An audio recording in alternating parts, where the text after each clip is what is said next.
오늘 이 아침에도 하나님의 크고 놀라운 은혜와 사랑이 우리 가운데 충만하게 임하기를 바랍니다. 오늘은 이제 요한계시록 두 번째 시간으로 함께 나눌 말씀의 제목은 일곱 교회에 편지하노니입니다. 한번 따라 합시다. 일곱 교회에 편지하노니. 예. 우리가 앞에 1절부터 3절 말씀을 통해서 요한계시록의 전반적인 서론, 배경하고 또 목적, 성격, 집필 동기, 저자, 그리고 읽고 듣고 지키는 자들에 대한 복을 선언하고 있음을 살펴보았습니다. 특별히 우리가 이제 기억해야 될 것은 이 요한계시록이 계시다라고 하는 거죠. 그러니까 어느 한 개인의 어떤 생각이나 말이 아니라고 하는 거예요. 철저하게 예수 그리스도 중심의 계시로 주어진 것이고, 또 그 계시의 전달 과정이 하나님이 예수님에게, 또 예수님이 천사에게, 또 천사가 요한에게, 또 요한은 그의 하나님의 모든 종들에게, 이것이 전달 과정이 있다는 것. 그리고 이 말씀을 읽고 듣고 그리고 지키는 자가 복이 있다. 이것이 이제 1절부터 이제 3절까지 주된 내용이죠. 그리고 우리가 기억해야 될 것은 뭐냐면 이 요한계시록이 기록될 당시의 어떤 상황이에요. 많은 사람들이 이야기하지만 그래도 대체적으로 이제 이야기하는 것이 도미티아누스 황제 그 시기 이제 말기라고 하는 거죠. 그러니까 그때는 황제 숭배 사상이 강요됐단 말이에요. 그래서 자기 자신을, 도미티아누스는 자기 자신을 신격화하는 것이죠. 그래서 누구든지 그 황제에 대한 뭐랄까요, 고백. 그래서 그 황제를 신처럼 섬기겠다라고 하는 이것이 있어야 되는 거예요. 근데 그것을 거부하고 반대하는 자는 뭐예요? 다 죽임을 당하거나 또 유배를 당하거나 이렇게 되는 거죠. 그러니까 어떻게 보면 예수만을 주로 고백하는 그리스도인들에게는요, 이것이 뭐예요? 부딪힐 수밖에 없는 것이죠. 그러니까 그런 상황 속에서 사실은 네로 황제 이후로 이 초대교회 그리스도인들은 엄청난 핍박을 받고 있었거든요. 거기다가 더해 이제 강력하게 이 황제 숭배상을 강요받으니까 이 박해는 더 심해졌던 것이죠. 그러니까 그런 상황에서 그리스도 재림에 대해서 의심하는 자들이 생기고, 또 교회를 많이 떠나는 자들도 생기는 것이에요. 그러니까 이런 여러 가지 상황 속에서 이제 요한은 하나님의 특별한 은혜로 환상을 보고 또 이 계시를 받아서 이것을 기록하게 되는 것이죠. 그러니까 1차적으로는 그 초대교회, 여기는 뭐 이제 오늘 나오지만 아시아 일곱 교회를 이야기하지만 꼭 그것만이 아니죠. 그 당시 시적인 상황 속에서 있는 그 모든 교회와 또 앞으로 오고 올 모든 세대의 교회들에게 동일하게 주어지는 내용이라고 하는 것입니다. 거기다가 또 마지막 최후 어떤 종말에 대한 보다 더 구체적인 어떤 표현들을 담고 있어서 오늘 이 마지막 때를 살아가는 우리들에게 있어서 이 요한계시록은 우리가 자주 들여다봐야 할 책이고, 마음판에 이것을 새기면서 오늘을 살아갈 때 우리가 어떤 뭐랄까요, 주님의 재림에 대한 소망과 저 천국 하나님 나라에 대한 확신을 갖는 것이 중요하겠다. 그러니까 이것이 너무나 중요한 것이에요, 요한계시록이. 이제 오늘 본문은요, 4절부터 이제 8절까지 이제 보게 되는데, 사실은 전체의 서론, 머릿말에 해당되는 것이 1절부터 8절까지입니다. 그래서 첫째 1절부터 3절까지는 계시인 것이고, 그 다음에 이것을 읽고 듣고 지키는 자가 복되다라는 것이 이제 설명되었다면, 이제 4절부터 8절까지의 말씀에서는 이것이 서신의 어떤 형식을 빌어서 우리에게 이제 그것을 이제 알게 하는데, 특별히 여기 보면 당시에 소아시아 일곱 교회를 향한 서신 형식으로 수신자를 향한 축도, 그러니까 기본적으로 이제 일곱 교회를 향한, 그리고 앞으로 나타나는 모든 교회들을 향한 축도와 더불어서 그리스도에 대한 송영, 그리고 그리스도의 재림 예언과 하나님의 자기 선언 등 이러한 머릿말을 기록하고 있는 것이죠. 그러니까 이러한 본문에서 우리가 특별히 주목해야 될 점이 뭐냐면, 당시 소아시아에 많은 교회들이 있었음에도 불구하고 요한은 특별히 이 7교회만을 수신자로 언급하고 있다는 겁니다. 그러니까 이것은 상징을 사용해서 나타내고자 하는 바를 표현하는 그 당시 묵시문학의 이제 표현 방식을 따르는 것이죠.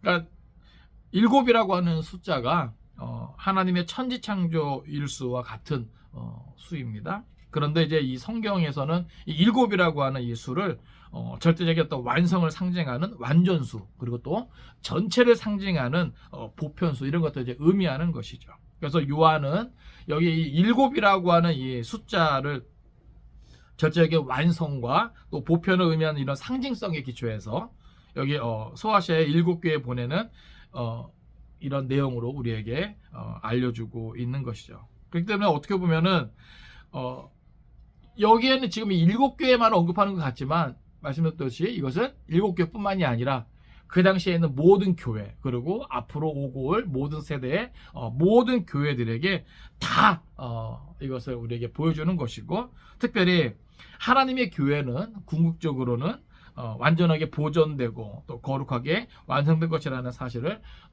알리기 위한 그러한 내용이다.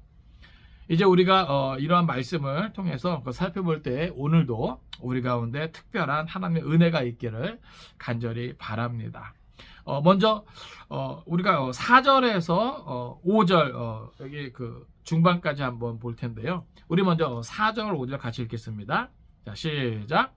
요한은 아시아에 있는 7교회에 편지하노니 이제도 계시고 전에도 계셨고 장차 오시리와 그의 보좌 앞에 있는 7 영과 또 충성된 증인으로 죽은 자들 가운데에서 먼저 나시고 땅의 임금들의 머리가 되신 예수 그리스도로 말미암아 은혜와 평강이 너희에게 있기를 원하노라.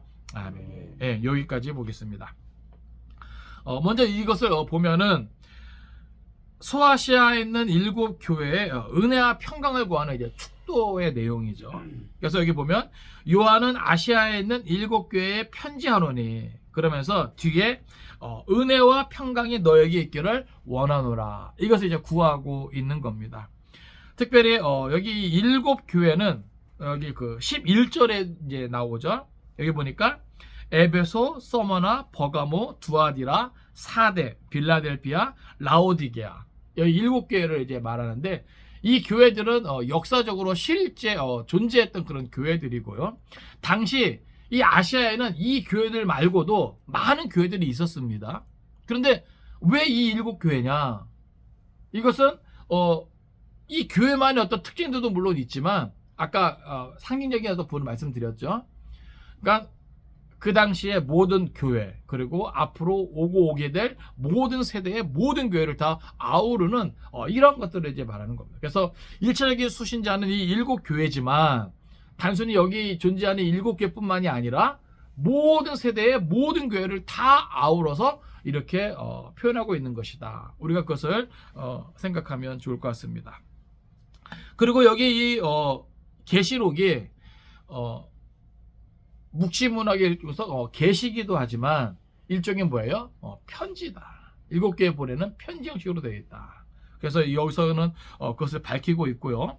특별히 여기 머릿말에서 이제 이야기하는 것은 이 7교회를 향한 축도를 하는데, 우리가 잘 아는 대로 삼위일체 하나님의 그 은혜를 여기서 이야기합니다. 먼저 성부 하나님에서 이야기하는데, 성부 하나님을 어떻게 표현하는가? 이제도 계시고 전에도 계셨고 장차 오실 이와, 이렇게 이제 표현하고 있는 거예요. 그러니까 여기 이제도 계시, 그리고 전에도 계셨고 장차 오실 이라고 하는 그런 표현을 씁니다. 특별히 여기 이 장차 오실 이라고 하는 것은 현재 분사형이에요. 그러니까 그냥 막연한 그냥 단순한 어떤 미래형으로 나타나는 것이 아니라 이것은 오시고 계시느니 또는 오시느니, 그러니까 이런 표현을 갖고 있는 거죠. 그러니까 다시 말해서 구원과 심판을 위해 이 땅에 도래하시는 역동적인 하나님의 모습을 좀 강조하고 있는 거예요. 그러니까 이미 그 하나님은 이 세상의 어떤 심판을 위해서 저 멀리서부터 이미 뭐예요? 역동적으로 침투하고 계신다. 어떤 이런 의미가 이제 담겨 있는 겁니다. 그러니까 그렇게 이제 성부 하나님을 이제 이야기하는 거예요. 그리고 특별히 이제도 계시고 전에도 계셨고라고 하는 표현은 성부 하나님의 영원성, 편재성, 예, 이런 것들을 이제 포함하는 것이죠. 그러니까 이런 성부 하나님, 또 여기 보면 그의 보좌 앞에 있는 일곱 영과, 여기 그의 보좌 앞에 있는 일곱 영은 이제 성령 하나님을 이야기합니다. 그러니까 이 일곱 영에 대한 다양한 어떤 해석이 있는데, 그래도 우리가 이렇게 좀 뭐라 그럴까요? 인정할 수 있는 대부분의 어떤 그런 내용은 다 이제 이것을 성령으로 본다는 거, 성령 하나님으로 본다. 그래서 특별히 여기 일곱이라고 하는 이 표현과 더불어서 이 영을 뒤에 포함하고 있는 것은 하나님의 영으로서 뭐랄까 그 완전함을, 완전성을 이제 이야기하는 것이고, 그 사역의 뭐랄까요 그 성취에 대한 그런 완전함을 강조해서 이야기하고 있는 겁니다. 그러니까 성령의 사역이 다양하잖아요. 그러니까 다양한 은사로도 나타나고, 그러니까 그 성령께서 하시는 어떤 그런 다양한 어떤 기능에 대한 그런 부분을 이 일곱 영이라고 하는 이 표현을 담아서 그렇게 이제 담고 있는 것이고, 특별히 이 성령 하나님은 그의 보좌 앞에 있다라고 하는 것을 표현하면서 하나님과 동등한 어떤 위치를 우리에게 보여주고 있는 겁니다. 그러니까 성부 하나님과 이러한 성령 하나님, 그리고 이제 5절에 나온 부분은 이제 성자 하나님에 대해서 이제 우리에게 보여주고 있는데, 그 성자 하나님을 이제 어떻게 표현하고 있는가? 특별히 이제 여기는 이제 세 가지로 이제 표현하고 있죠. 충성된 증인, 그리고 죽은 자들 가운데에서 먼저 나시고, 그 다음에 예수 그리스도로 먼저 땅의 임금들의 머리가 되신 예수 그리스도라고 하는 표현을 쓰는 거예요. 다시요. 자, 충성된 증인, 그리고 죽은 자들 가운데서 먼저 나시니, 그리고 땅의 임금들의 머리가 되신 예수 그리스도. 이렇게 이제 구분해서 우리가 살펴볼 수 있습니다. 예수님을, 성자 하나님을 묘사할 때 여기는 특별히 충성된 증인이라는 표현을 쓰죠. 어떤 의미에서의 충성된 증인인가? 특별히 예수님께서는요, 이 땅에 오셔서 진리를 가르치고 선포하실 뿐만 아니라 그 진리를 온전히 이루시기 위해서 십자가에 달려 죽기까지 순종하셨다. 그러니까 끝까지 뭐예요? 하나님의 뜻을 저버리지 않았다. 그것을 위해서 자기를 온전히 희생하셨다. 어떤 이런 의미에서 충성된 증인이라 이렇게 표현하고 있습니다. 사실 이 시대의 많은 성도들의 모습은요, 제가 아까 서두에 말씀드렸습니다만 엄청난 이런 박해로 인해서, 핍박으로 인해서 의심을 하고, 그 다음에 교회를 떠나가는 이런 일들이 있는 것이죠. 특별히 이제 요한은 어떤 이런 부분들을 언급하면서 예수 그리스도를 믿는 이 신앙은 어떻게 보면은 순교자적인 어떤 이런 모습까지도 필요하다라고 하는 것이에요. 그러니까 오늘 이 시대도 마찬가지죠. 이 시대에 우리가 충성된 증인으로 존재하기 위해선, 하나님 앞에서 또 세상 앞에서 우리가 존재하기 위해선 오늘 우리도 예수님께서 우리에게 보여주던 것처럼, 왜 많은 사람들이 그러잖아요. 달면 삼키고 쓰면 뱉는. 그러니까 그게 이제 신앙생활에도 요즘은 막 그렇게 되는 거죠. 그러니까 자기 편한 대로, 자기 좋을 대로 이제 신앙생활을 이제 하려고 싶은 거예요. 그런데 예수님께서 우리에게 보여주신 모습은 그게 아니죠. 예? 그것이 이제 고난의 길이고 십자가의 길이고, 예? 죽음의 길이라 할지라도 온전히 공생의 그 모든 삶을, 그러니까 하나님의 뜻대로 오셨고 뜻대로 사셨고 뜻을 위해서 그것을 이루기 위해서 뭐예요? 죽으셨다라고 하는 거죠. 그러니까 그런 의미에서의 충성입니다. 그러니까 오늘 우리가 예수 그리스도 안에서 살아간다는 것은 그러한 충성된 증인으로서의 그 예수님을 뭐예요? 닮아간다는 의미가 있는 거예요. 내가 예수 그리스도의 사람이다, 내가 예수 그리스도의 제자다, 이것은요 결국 그 주님을 닮아서 뭐예요? 우리도 충성된 증인으로 우리에게 주어진 나그네와 같은 이 인생을 뭐예요? 살아간다라고 하는 거예요. 그러니까 내 삶의 자리에서, 가정에 있어도 충성된 증인이고, 일터에 있어도 충성된 증인이고 모든 사람과의 만남 속에서도 충성된 증인의 모습으로 우리가 살아갈 수 있어야 되는 거죠. 그러니까 요한은 예수 그리스도를 표현함에 있어서 뭐예요? 이 당시 많은 교회의 모습, 그리고 앞으로 오게 될 모든 교회는 예수님과 같이 뭐예요? 충성된 모습이 있어야 됨을 동시에 보여주고 있는 것입니다. 그러니까 예수 그리스도의 어떤 충성된 모습을 오늘 우리도 닮아가야 될 줄로 믿습니다.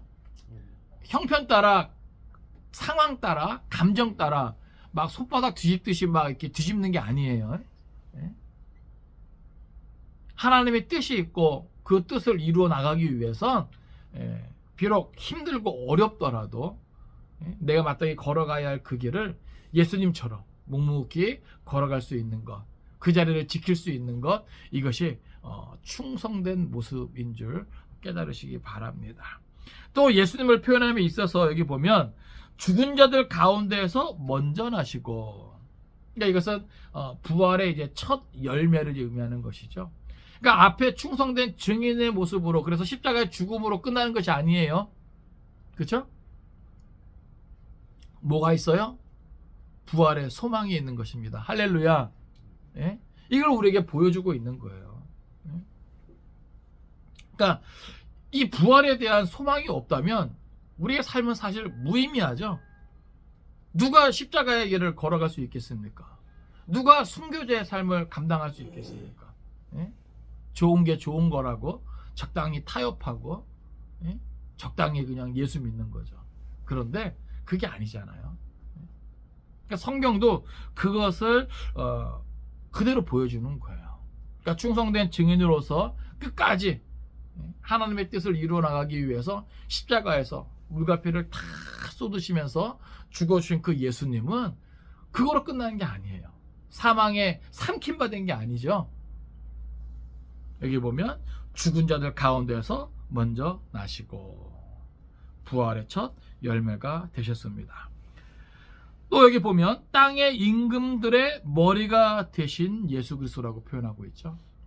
그러니까 부활의 첫 열매 되신 예수 그리스도는 이제 뭐예요? 승천하셔서 하나님 보좌 우편에서 뭐예요? 그 모든 것을 다 다스리시는 분이죠.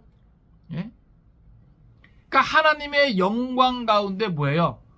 하나님 보좌 우편에서 그 모든 것을 하신단 말이에요. 그리고 더 나아가서 뭐예요? 최후 심판주로서 다시 오심을 우리에게 보여주고 있는 겁니다. 그러니까 지금 요한은요, 초대교회 아시아에 있는 이 7교회에 편지하면서 성부 하나님, 성령 하나님, 또 성자 하나님을 언급하면서 여기 보면 그 삼위일체 하나님으로 말미암아 은혜와 평강이 너희에게 있기를 원하노라, 이렇게 우리에게 말을 하고 있는 겁니다.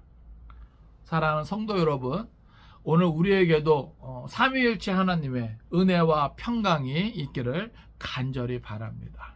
여러분, 이 자체가 그 당시 어려움을 당하는 로마의 강력한 그 압자에 있는 고통받는 그 교회들에게 얼마나 큰 위로가 되었을까요? 예? 저들이 의심이 생기고 정말 예수님 재림하지 않으시는가?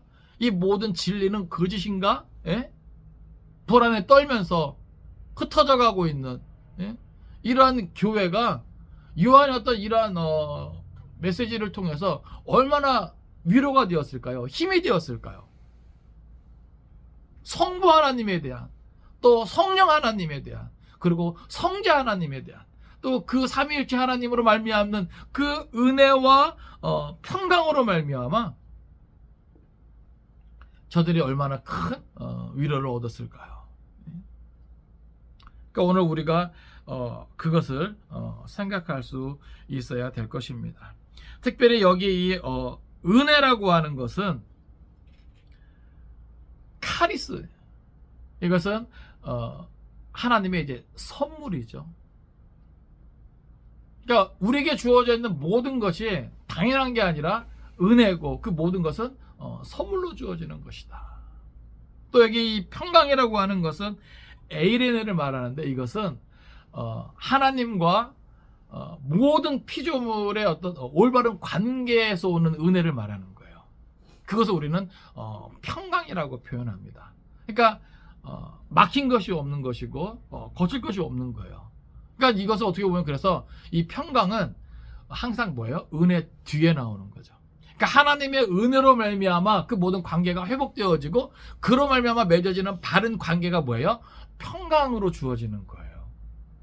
그러니까 지금 이 초대교회 당시 이 어려움을 당하고 있는 모든 이 교회가 삼위일체 하나님으로 말미암는 이 은혜와 평강, 이것이 너무나 필요한 것이죠. 이거 말고 더 뭐예요? 간구할 것이 없는 거예요. 그러니까 이것이 뭐예요? 가장 필요한 것이죠. 그러니까 요한은 그것을 저들에게 뭐예요? 선언하고 있는 거예요. 그래서 은혜와 평강이 너희에게 있기를 원하노라. 근데 여러분, 이 시대뿐만이 아니라 모든 세대에 나타나는 모든 교회들에게 이 삼위일체 하나님으로 알면 그 은혜와 평강은 꼭 필요한 것이죠. 그죠? 오늘 우리들도 마찬가지예요. 삼위일체 하나님으로 말미암는 그 은혜와 또 그 평강이 우리에게도 꼭 필요한 것이죠. 성부 하나님의 또 성령 하나님의 성자 하나님의 그 은혜를 통해서 우리가 있는 것이고 또 그 안에서 허락되어진 그 모든 은혜로 말미암아 하나님과의 바른 관계가 맺어지고 그때 뭐예요? 우리의 모든 불안한 요소는 사라질 수 있는 것이죠. 왜냐하면 그럴 때 뭐예요? 철저하게 하나님의 다스리심이 내 안에서 뭐예요? 경험되어지는 거예요. 그리고 그것이 열매로 나타날 수 있는 것이죠. 그래서 가만히 보면 바울 서신에도 이것이 하나의 특징으로 이제 나타나요. 그건 이제 나중에 이제 살펴보도록 하겠습니다. 그러니까 신약 성경에 있는 모든 서신의 형식에 있는 모든 어떤 내용들을 보면 다 뭐예요? 이 은혜와 평강을 구하고 있는 것을 보게 돼요. 그만큼 이것이 너무나 중요한 것이고 필요한 것이기 때문에 그렇습니다. 오늘 우리 공동체에도 또 여러분의 삶 가운데도 이 모든 은혜와 평강이 넘쳐나기를 바랍니다. 지금 요한은 7교회에 편지하면서 이것을 먼저 구하는 거예요. 삼위일체 하나님의 은혜와 평강이 너희에게 있기를 원하노라. 저들에게 꼭 필요한 것은 이것이죠. 지금 요한은 그것을 구하고 있는 겁니다. 이제 5절 뒷부분부터 7절까지는 그리스도에 대한 송영과 재림에 대한 예언을 우리에게 보여주고 있습니다. 우리 5절 뒷부분부터 7절까지 같이 읽겠습니다. 자, 시작. 우리를 사랑하사 그의 피로 우리 죄에서 우리를 해방하시고 그의 아버지 하나님을 위하여 우리를 나라와 제사장으로 삼으신 그에게 영광과 능력이 세세토록 있기를 원하노라. 아멘. 볼지어다 그가 구름을 타고 오시리라. 각 사람의 눈이 그를 보겠고 그를 찌른 자들도 볼 것이요 땅에 있는 모든 족속이 그로 말미암아 애곡하리니 그러하리라. 아멘. 자, 여기 보면 여러분 그 요한계시록은요 그 주인공이 예수 그리스도입니다. 그러니까 모든 성경의 어떤 핵심이 예수 그리스도로 말미암는 구원 아닙니까? 그렇기 때문에 요한계시록도 이제 그것을 이제 보다 더 이제 강조하고 있어요. 또 예수 그리스도로서 이제 교회가 또 이제 주로 나오죠. 그러니까 여기서도 그것을 우리에게 이제 보여주는데 이렇게 삼위일체에 대한 은혜와 평강을 기원하면서 우리를 사랑하사 그의 피로 우리 죄에서 우리를 해방하시고 이것은 뭐예요? 예수님의 십자가 대속 사건을 이제 말하는 것이죠. 그러니까 지금 그 삼위일체 하나님에 대한 그 은혜와 평강이 뭐예요?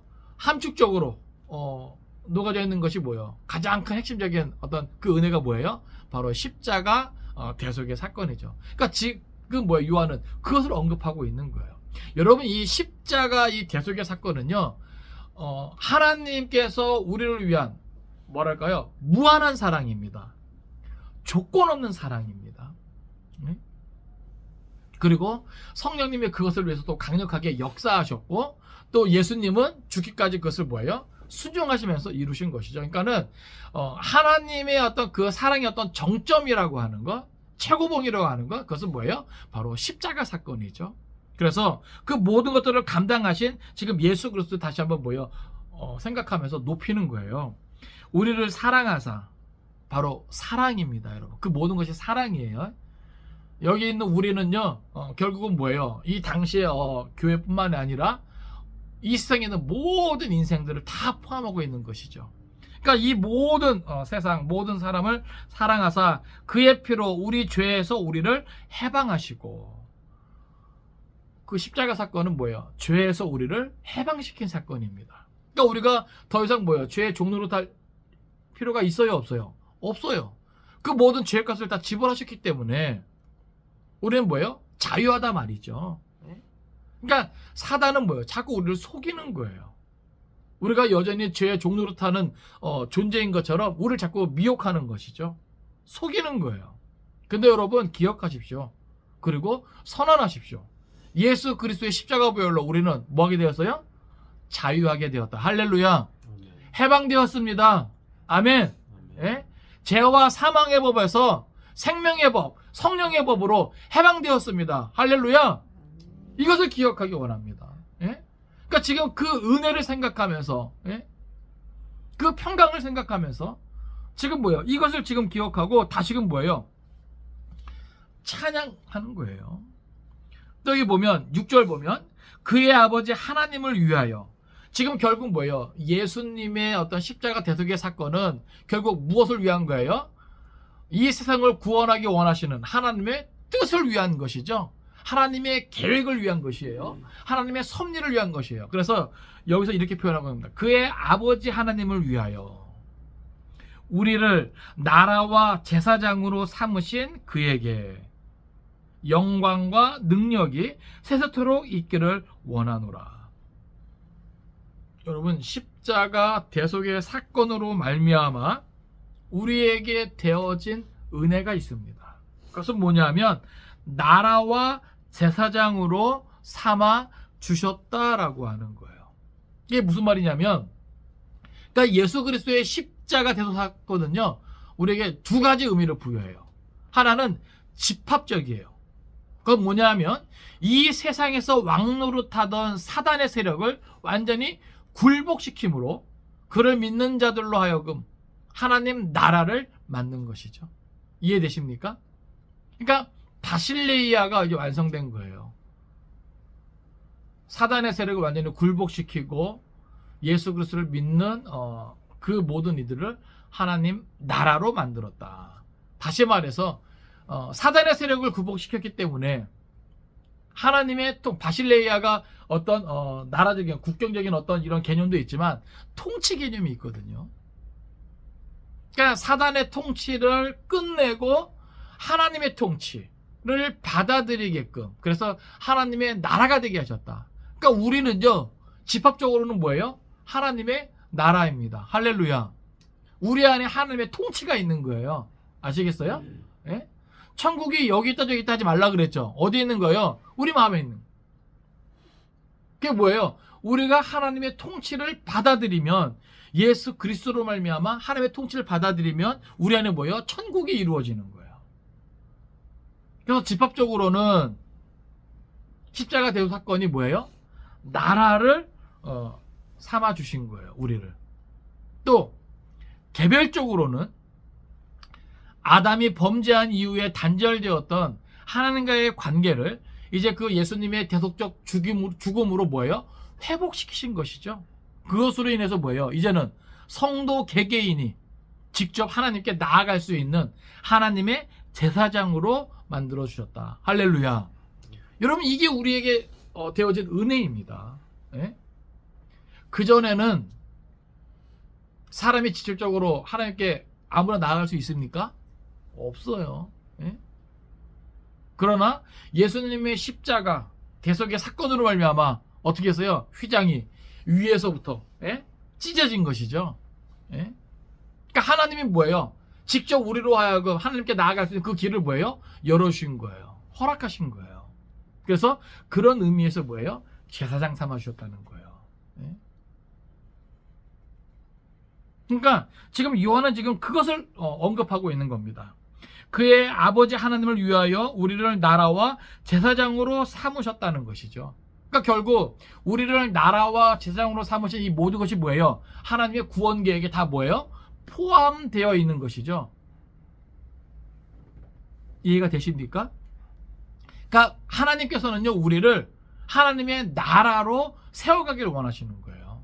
그리고 우리를 제사장 삼기 원하시는 것이죠.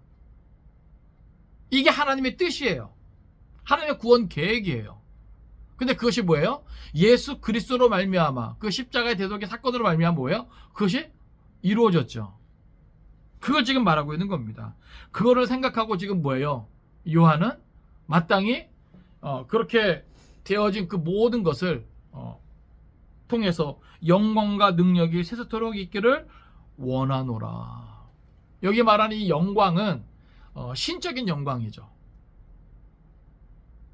그러니까 예수님에게 그 모든 영광을 올려드리는 것이고, 능력이라고 하는 것은 이 모든 것들을 주관하고 다스리실 그 능력을 말하는 거예요. 그러면서 끝에 뭐라고 합니까? 아멘. 여기 아멘은 진실로, 그리고 반드시 뭐예요?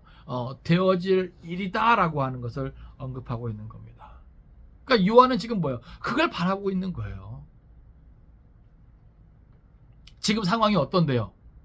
지금 요한의 상황이 어떻죠? 그 초대교회의 상황이 어떻죠?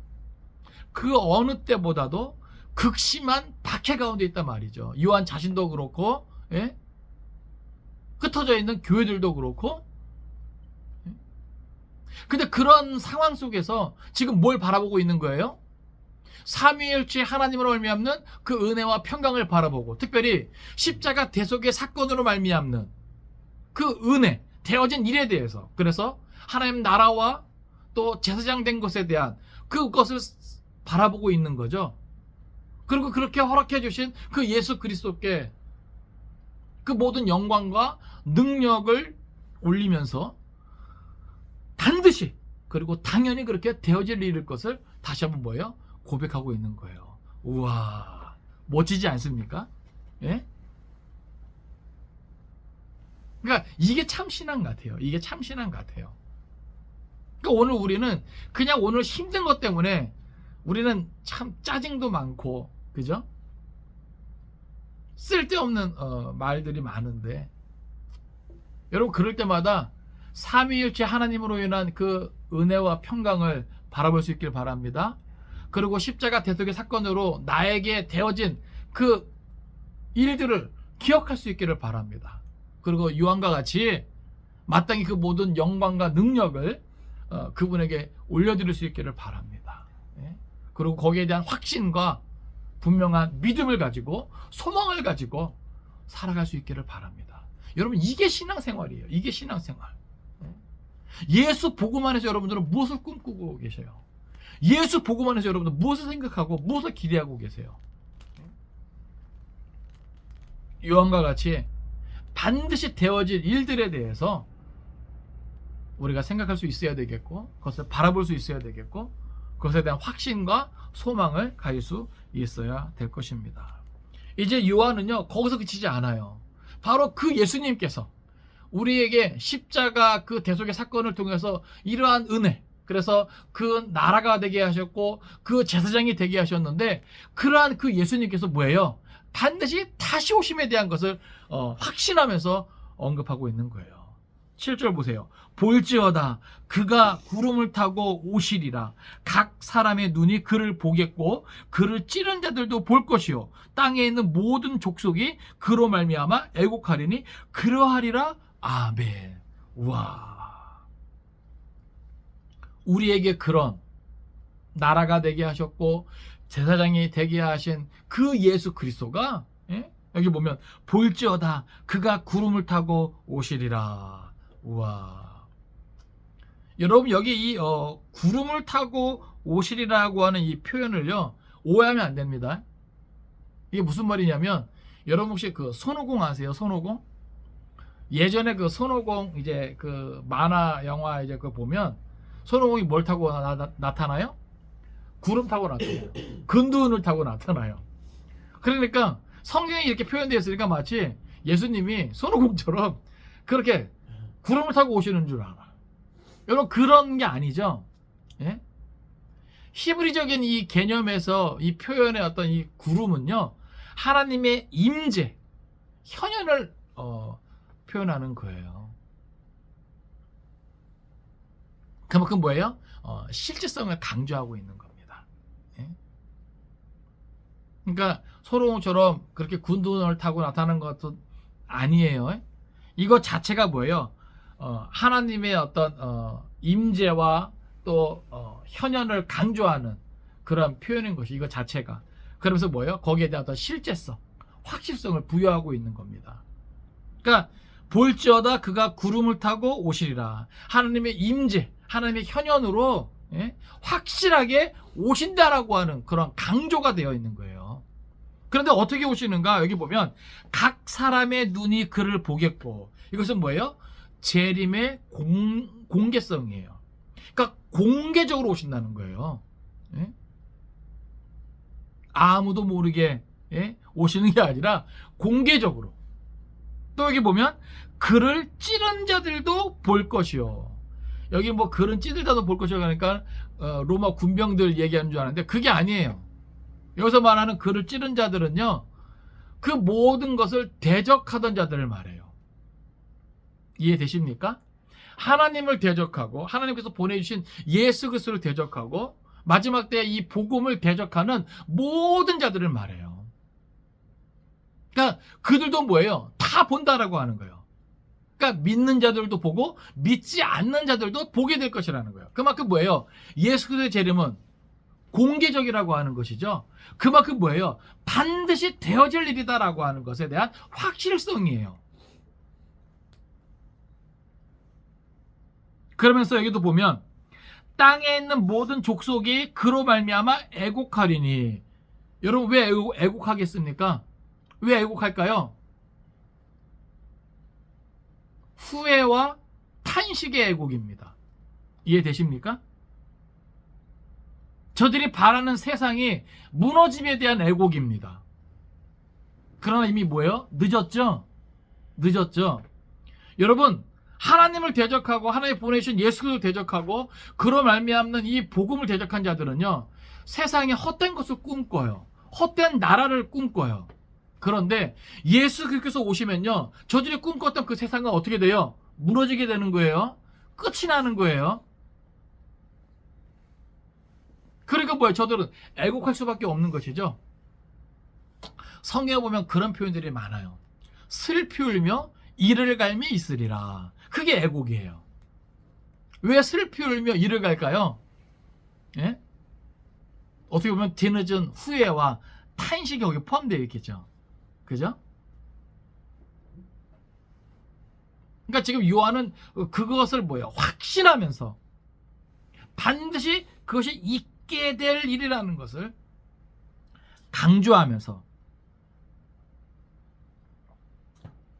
7절 뒷부분에 이 표현을 붙이는 거예요. 그러하리라. 아멘. 예? 저는 이 말씀 묵상하면서 끝에 아멘을 붙이는데 막 여기가 막 웅장해지더라고요. 아멘. 아멘. 예? 여러분 그냥 아멘을 습관적으로 하지 마시고 정말 그 말씀을 곱씹으면서 정말 그렇게 반드시 되어질 일로 인정하고 받아들이면서 아멘. 아멘. 예? 어떤 신앙적인 어떤 동의죠. 내 어떤 믿음의 고백이고. 예? 이 요한의 마음이 확 느껴지는 거예요. 이 상황 속에서 이런 것들을 바라보고 이런 것들을 이렇게 선포하고 이런 것들을 이렇게 인정하면서 아멘 할 수 있다는 것 자체가 와 너무 멋있더라고요. 여러분 기억하십시오. 저도 이제 제 이름을 강조하지만 성경대로 우리 예수님 반드시 다시 오실 것입니다. 그리고 성경에 기록된 대로 모든 사람이 볼 거예요. 믿는 자들도 믿지 않는 자들도 보게 될 거예요. 알게 될 거예요.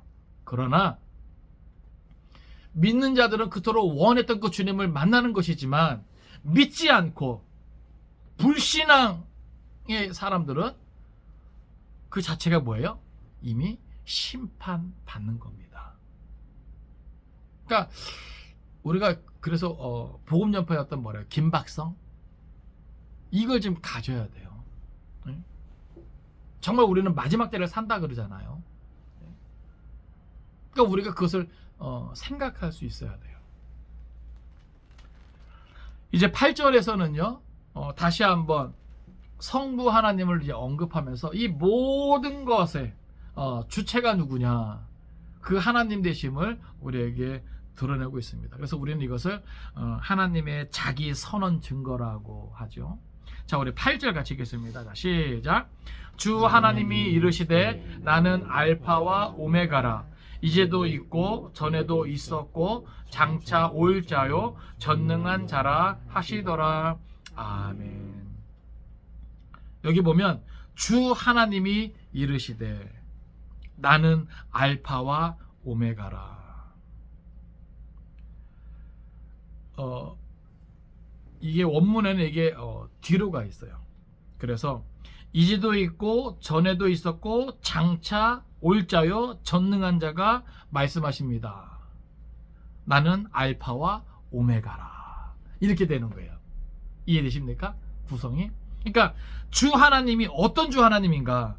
이제도 있고 전에도 있었고 장차 올 자요 전능한 자라. 주 하나님이 이렇게 표현하고 있는 거예요. 그러면서 그분이 선언하는 거죠. 나는 알파와 오메가라. 이게 무슨 의미냐면 여기 알파는 뭐예요? 이 헬라 알파벳의 시작이죠. 오메가는 뭐예요? 끝이란 말이에요. 그러니까 모든 것을 시작하신 분이 누구시다? 하나님이시다. 그리고 모든 것을 끝내고 완성하시는 분도 누구시다? 하나님이시다. 이스라엘들 건축을 하다 보면 시작한 데서부터 이렇게 끝이 이렇게 돌아간대요. 예? 그러니까 시작된 대로 뭐 다시 돌아가는 거죠. 예? 그런 어떤 의미가 있다 하더라고요. 그러니까 알파와 오메가라. 그러니까 이 모든 역사는 누가 주관하신다? 하나님이 주관하신다. 예? 그리고 특별히 그 하나님은 뭐예요? 전능한 자로 묘사되어 있습니다. 예? 능치 못함이 없다라고 하는 거예요. 그러니까 그 하나님이 뭐예요? 모든 것을 이끌어 가신다는 거예요. 역사의 수레바퀴를 굴리신다는 겁니다. 여러분, 이 자체가 얼마나 그 당시에 핍박받고 고통받는 이들에게 위로가 될까요? 이해되십니까? 하나님이 뭐예요? 다 보고 듣고 알고 계신다는 거예요. 그러니까 그 자체만으로도 뭐예요? 저들에게는 위로가 되는 거예요. 여러분 생각을 해보세요.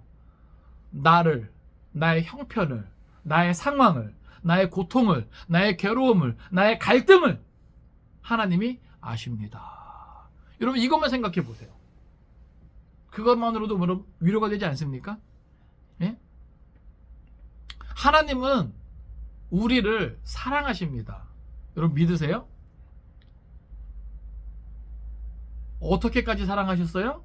독생자 예수 그리스도를 우리를 위하여 십자가에 내어 주시기까지 사랑해 주셨단 말이에요.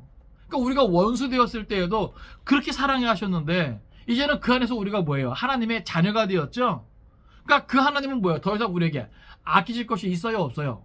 없단 말이에요. 그 전능하신 하나님이 우리를 알고 계신다? 내 상황을 알고 계신다? 이것만으로도 뭐예요? 우리는 소망이 생기는 거예요. 그러니까 지금 요한은 이 머릿말을 마무리함에 있어서 그렇게 하는 거죠. 예? 1절부터 8절까지 다 정리하면 이 서신은 이 요한계시록은 뭐예요? 계시다. 내 개인적인 생각이나 말이 아니라 철저하게 하나님께 속한 것이고 하나님께서 알게 하신 것이다. 그것을 강조하고 있고요. 또 이것은 하나님의 말씀이고 또 하나님께서 전해주신 것이라는 거죠.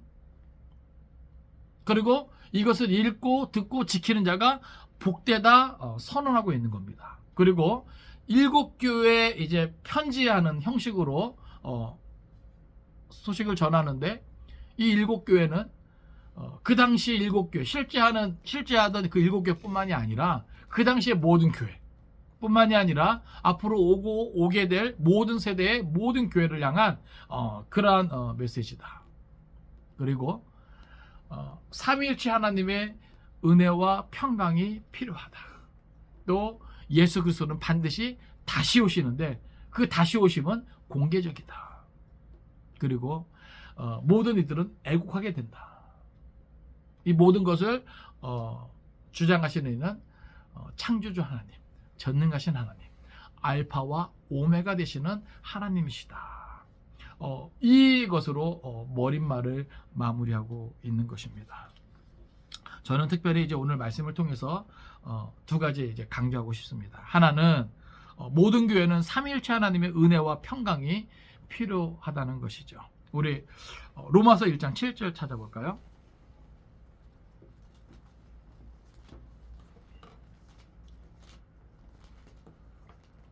로마서 1장 7절. 네, 같이 읽겠습니다. 자, 시작. 로마에서 하나님의 사랑하심을 받고 성도로 부르심을 받은 모든 자에게 하나님 우리 아버지와 주 예수 그리스도로부터 은혜와 평강이 있기를 원하노라. 아멘. 자, 로마에 있는 성도들에게도 뭐가 필요해요? 은혜와 평강이 필요합니다. 자, 우리 고린도전서 1장 3절 있습니다. 고린도전서 1장 3절. 고린도전서 1장 3절 같이 읽습니다. 시작. 하나님 우리 아버지와 주 예수 그리스도로부터 은혜와 평강이 있기를 원하노라. 아멘. 자, 고린도 성도들도 뭐가 필요해요? 은혜와 평강이 필요해요. 자, 갈라디아서 1장 3절입니다. 갈라디아서 1장 3절.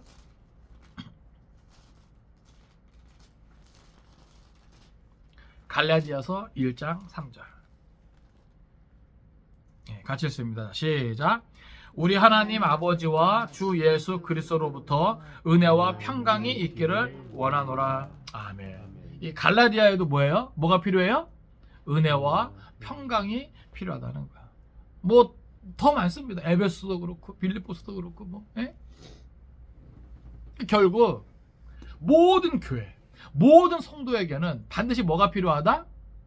삼위일체 하나님의 은혜와 평강이 필요하다. 물론 세상 살면서 필요한 건 많죠. 그렇죠? 그러나 먼저 우리가 구할 것은 삼위일체 하나님으로 말미암는 뭐예요? 은혜와 평강이에요. 아까 은혜는 뭐라 그랬죠? 카리스. 하나님의 선물입니다. 그리고 그로 말미암는 뭐예요? 평강. 하나님과의 올바른 관계예요. 이것이 필요하다는 거예요. 그러니까 내가 하나님의 은혜로 말미암아 믿음을 갖고, 그렇죠? 복음 안에서 믿음을 갖고 그 믿음 안에서 뭐예요? 하나님과 올바른 관계가 형성돼요. 그럼 뭐예요? 그거면 된 겁니다. 할렐루야. 돈이 좀 없어도 괜찮아요. 건강이 좀 안 좋아도 괜찮아요. 상황이 어려워져도 힘들어도 괜찮아요. 이 은혜와 평강만 있으면 족합니다. 여기서 다 뭐예요? 소망을 가질 수 있는 거예요. 우리의 인생은요, 굴곡이 있죠. 그죠? 올라갈 때 있으면 내려갈 때 있고, 내려갈 때 다시 올라갈 때도 있는 거예요. 그러니까 그것 때문에 우리가 일희일비하지 말자고요. 교회 역사를 봐도요, 어려울 때가 참 많았어요. 그러면 오늘 이 시대를 살아가는 교회, 또 모든 성도의 모습도 별반 다르지 않잖아요. 주님 오시는 날까지 별반 다르지 않잖아요. 그죠? 그러면 있다가도 없고 없다가도 있을 그것 때문에 우리가 너무 그냥 전전긍긍하지 말자고요. 없으면 없는 대로 사는 것이죠, 뭐. 그죠? 불편하면 불편한 대로 사는 것이죠. 그러나 인생의 본분을 망각하지 말자고요. 전도자가 고백하는 것처럼 인생의 본분은 뭐예요? 여호와 하나님을 경외하는 거 아닙니까? 그죠? 그분 안에서, 그분의 뜻 안에서 우리가 소망을 갖고 살아가는 거예요. 오늘 요한도 거듭거듭 아멘, 아멘으로 표현하잖아요. 반드시 되어질 일이다. 그렇게 확신을 갖잖아요. 그죠? 말세의 지말입니다. 오늘 우리에게 가장 필요한 것은 뭐다? 하나님의 은혜와 평강이다. 예? 여러분 그것을 먼저 구하고 그것을 사모할 수 있기를 바랍니다. 아시겠어요? 예? 그러면 거기서부터 여러분이 뭐예요? 안정을 찾을 거예요. 예? 흔들리지 맙시다. 치우치지 맙시다. 낙심하지 맙시다. 주저앉지 맙시다. 포기하지 맙시다. 아시겠어요? 순교자적인 삶의 자세를 가지고 우리가 충성된 증인으로서의 예수 그리스도를 따라가고자 한다면 부족함이 없는 거죠. 그죠? 예? 우리가 그것까지 각오하고 내가 신앙을 지키고자 결단하면 못할 게 뭐예요? 하나님의 은혜와 평강이 우리와 함께 한다면 우리가 부족한 것이 뭐겠습니까? 그죠? 근데 자꾸 마귀 사단은 자꾸 우리에게 뭐예요? 그냥 속삭이잖아요. 마치 에덴 동산에서 뱀이 하와에게 속삭였던 것처럼. 그죠? 그러니까 오늘 우리가 진리를 통해서 하나님이 정말로 우리에게 원하시는 것, 그리고 하나님이 정말로 우리에게 주고 싶어 하시는 것, 그것을 우리가 뭐예요? 사모하자고요. 그리고 충성된 증인으로서 우리에게 먼저 볼을 보여주신 그 예수님만을 바라보자고요. 그리고 그분만을 따라가자고요. 그러면 되는 겁니다. 또 우리가 하나 더 생각할 것은 세상의 끝은 예수 그리스도의 재림으로 이루어진다라고 하는 것을 우리가 기억하기 원합니다. 오늘 요한도 그것을 확신하죠. 그래서 뭐라 그래요? 볼지어다 그가 구름을 타고 오시리라. 네? 그래서 뭐예요? 그러하리라. 아멘. 뒤에 붙이고 있는 거죠. 네? 성경을 찾아보겠습니다. 고린도전서 1장 7절.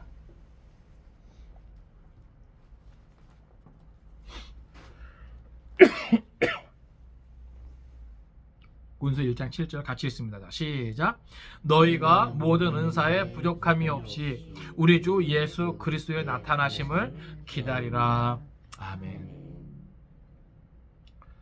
기다립시다. 예? 여기 보면 모든 은사에 부족함이 없이 우리 주 예수 그리스도 나타나심을 기다리라. 예? 그러니까 이게 참 신앙이죠. 이게 참 신앙이죠. 예? 그리스도의 재림을 기다리면서 온전한 그리스도의 모습을 갖는 것, 예? 그것을 지키는 것. 예? 그냥 몸부림이 아니에요. 그렇죠? 우리에게는 끝이 있다니까요. 주님 오실 때까지 그것을 기다리는 거예요. 어떤 모습으로? 하나님께서 원하시는 온전한 성도의 모습으로, 온전한 그리스도인의 모습으로. 아시겠어요? 세상에 헛된 것을 추구하다가 주의 다시 오심을 맞이하지 말자 그겁니다. 예? 주님을 실망시키며 주님을 탄식해하며 그 때를 맞이하지 말자 그겁니다. 예? 성경 하나 더 쳤습니다. 데살로니가전서 5장 23절.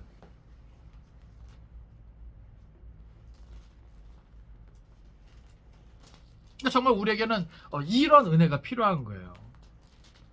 데살로니가전서 5장 23절. 예. 데살로니가전서 5장 23절.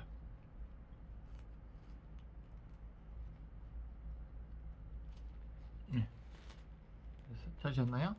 예, 같이 읽습니다. 자, 시작. 평강의 하나님이 친히 너희를 온전히 거룩하게 하시고 또 너희의 온 영과 혼과 몸이 우리 주 예수 그리스도께서 강림하실 때 흠없게 보존되기를 원하노라. 아멘. 여러분 이런 은혜가 있기를 원합니다. 예? 평강의 하나님이 친히 너희를 온전히 거룩하게 하시고 하나님과의 올바른 관계를 통해서 뭐예요? 우리가 구별되는 거예요. 예? 그러니까 하나님과 관계가 어그러지잖아요. 그러면 우리가 구별될 수가 없는 거죠. 이해되십니까? 그러니까 이게 같이 가는 거예요. 예? 그러니까 하나님과의 바른 관계가 참 중요하죠. 우린 그것을 또 의라고도 표현합니다. 예? 그러니까 이 하나님과의 바른 관계를 통해서 뭐예요? 우리가 거룩한 성도의 그 모습을 지키는 거예요. 그래서 여기 보면 너희의 온 영과 혼과 몸이 우리 주 예수 그리스도께서 강림하실 때 흠없게 보존되기를 원하노라. 그러니까 모든 것의 어떤 거룩함이죠. 그러니까 여러분 우리 안에 더럽고 추한 것으로 채워가면 안 돼요. 그죠? 그러니까 그런 의미에서 뭐예요? 술 같은 것도 그죠? 우리가 성령에 거하시는 전이잖아요. 그러니까 여기 보면 영과 혼과 몸이 흠없게 보존되기를 원하노라. 그죠? 하나님의 기뻐하지 않는 술을 채워나가는 것 자체가 우리 이 몸을 더럽히는 거잖아요. 예? 또 간음하는 것도 마찬가지고. 예? 그렇지 않습니까? 그리고 시기 질투 온갖 미움에 대한 것. 예? 악한 생각, 악한 계획 같은 것. 예? 이 모든 것이 결국 뭐예요? 흠이 생기게 하는 거예요. 흠이 생기게. 더럽히는 거예요. 그러니까 결국 하나님의 은혜는요, 또 하나님과의 바른 관계는요, 우리를 뭐예요? 지키게 해요. 하나님이 원하시는 모습으로, 기뻐하시는 모습. 그러니까 우리가 그런 표현 쓰잖아요. 순결한 주의 신부. 신랑 대신 예수 그리스도를 맞이하기 위해서 순결하게 나를 뭐예요? 지키는 거예요. 응? 여기 표현대로 영과 혼과 몸을 지키는 거예요. 거룩하게 흠없게 보존되기를 원하시는 것이죠. 이해되십니까? 그래서 성경에서는요, 죄에 대해서 엄히 드러내는 거예요. 그러니까 진리의 말씀이 우리 안에 들어오고 성령이 역사하면 우리 죄가 뭐예요? 격발되잖아요. 그죠? 우리를 아프게 해요. 우리를 찌른단 말이에요. 그것으로 뭐 하라고? 회개하라고. 왜 옷이 더러워지면 빨잖아요. 그죠? 예? 그러니까 우리는 날마다 뭐예요? 보혈의 공로를 의지하고 우리를 뭐예요? 정결케 하는. 그래서 바울이 했던 것처럼 뭐예요? 나 자신을 쳐서 복종시켜야 되는 거죠. 왜요? 이 육신은요, 우리를 자꾸 뭐예요? 어긋나게 해요. 예? 쾌락을 쫓아 나아가게 한단 말이죠. 육체의 정욕을 쫓아 나아가게 한단 말이죠. 그러니까 이것과 싸워야 되는 거예요. 그러니까 여러분 스스로를 예수 그리스도의 이 재림으로 세상이 다 끝난다는 그것을 바라보고 자꾸 세상으로 향하고자 하는 죄악과 쾌락으로 향하고자 하는 것들을 뭐예요? 절제할 수 있어야 돼요. 하나님이 우리에게 바라시는 것, 주의 재림을 기다리면서 우리를 뭐예요? 온전하게, 깨끗하게, 정결하게, 흠없게 보존되길 원하시는 겁니다. 우리가 이것을 기억하길 원해요. 정말로 요한이 고백하는 것처럼 그러하리라 아멘, 이런 고백이 있다면 흠없이 보존되기를, 그것을 위해서 여러분 힘쓰길 바랍니다. 아시겠어요? 예? 세상에 우리를 가만 놔두지 않는다고요. 악한 마귀 사단이 우리를 가만 놔두지 않는다고요. 예? 보는 것으로 듣는 것으로 또 우리의 모든 삶의 어떤 형편과 상황 속에서 우리가 겪게 되는 모든 일들을 통해서 뭐예요? 우리를 유혹하고 미혹한단 말이죠. 예? 때로는 아주 강력한 힘을 바탕으로, 돈을 바탕으로, 성적인 쾌락을 바탕으로 우리를 막 뒤흔든단 말이죠. 그런데 여러분 기억하세요. 반드시 되어질 일들, 속히 되어질 일들을 기억하십시오. 그것을 기억하면 우리는 두렵고 떨림으로 우리 스스로를 지킬 수 있을 거예요. 그리고 삼위일체 하나님의 그 은혜와 평강을 구하시기 바랍니다. 그 안에서 우리가 거룩하게 보존될 수 있을 거예요. 이게 성도입니다. 이게 성도의 삶이에요. 앞으로 재림의 때까지, 또 개인적인 종말의 때까지 우리는 이것을 위해서 뭐예요? 몸부림쳐야 되는 거예요. 아시겠습니까? 이러한 은혜가 있기를 주님의 이름으로 축원을 드립니다. 기도하겠습니다.